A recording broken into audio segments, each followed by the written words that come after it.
ஜாலிசன் சேனலில் நாம் இன்றைக்கி பார்க்க போகிறது rava khichdi.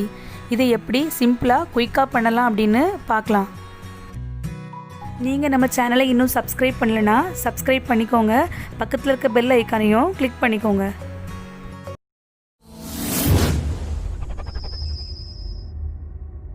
Hi, welcome to ஜாலிசன்.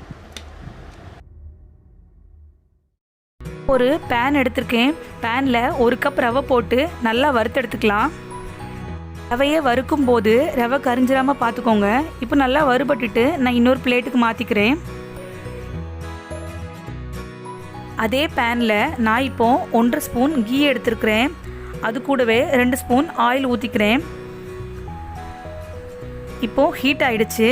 இதில் 2 துண்டு பட்டை, 2 கிராம்பு, கொஞ்சமாக சோம்பு இதெல்லாத்தையும் போட்டு வதக்கி விடுறேன்.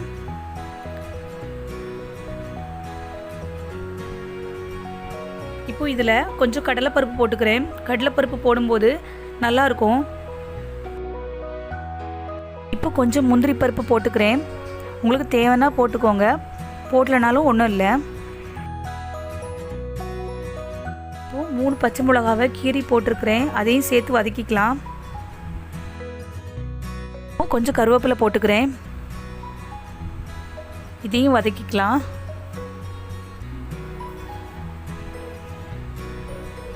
இப்போது ஒரு வெங்காயத்தை சின்ன சின்னதாக வெட்டி வச்சுருக்கேன். அதையும் போட்டு லைட்டாக வதக்கி விட்டுடலாம். வெங்காயத்தை ஒரு 2-3 நிமிஷம் நல்லா வதக்கி விடணும். இப்போது ஒரு சின்ன சைஸ் தக்காளியை சின்ன சின்னதாக வெட்டி வச்சுருக்கேன். அதையும் சேர்த்து நான் நல்லா வதக்கிக்கிறேன்.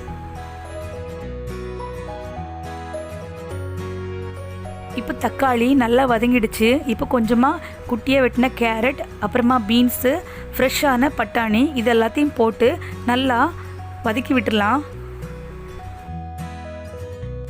காய்கறிகளை எண்ணெயிலே நல்லா வதக்கி விடுங்க.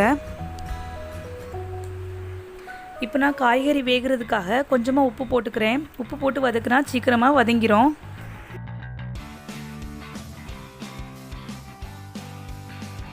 கொஞ்சமாக மஞ்சத்தூளையும் போட்டுக்கிறேன்.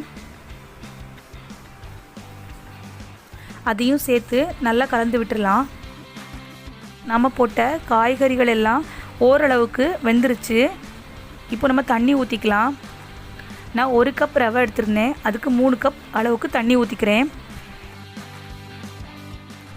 உங்களுக்கு கிச்சடி நல்லா குழைவாக தான் வேணும் அப்படின்னா 1 கப் ரவைக்கு 4 கப் தண்ணி ஊற்றிக்கோங்க.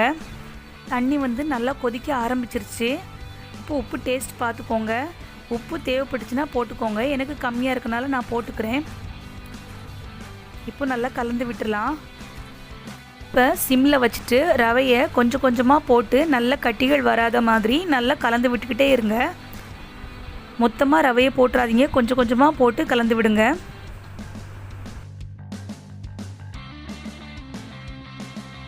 சீக்கிரமாகவே கட்டியாக ஆரம்பிக்கும். கட்டி வராத மாதிரி நல்லா கலந்து விடுங்க. இப்போது பார்க்குறதுக்கு குழஞ்ச மாதிரி இருக்கும். கொஞ்ச நேரம் ஒரு 5 மினிட்ஸ் கழித்து பார்த்தோம்னா உதிரியாக ஆகிடும். இந்த ஸ்டேஜில் நான் இன்னும் கொஞ்சம் நெய் சேர்த்துக்கிறேன்.